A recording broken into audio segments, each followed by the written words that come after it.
How to design a business card in Canva.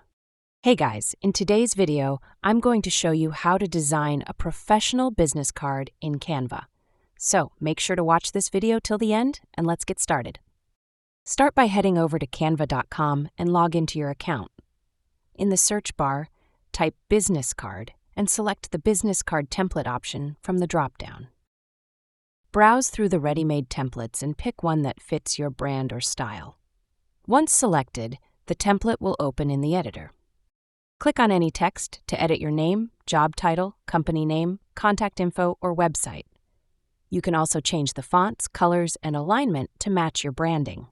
To customize further, use the left-hand toolbar to add your logo, icons, or shapes. You can upload your own images or choose from Canva's free library. Make sure your design looks clean and balanced. Keep enough space around your content so it doesn't feel crowded. Once you're happy with the design, click on Share at the top right and choose Download. Set the file type to PDF print for the best quality and hit Download. And that's it! You've just created your own custom business card in Canva, ready to print or share digitally. Thanks for watching, and don't forget to like and subscribe. That's all for the video.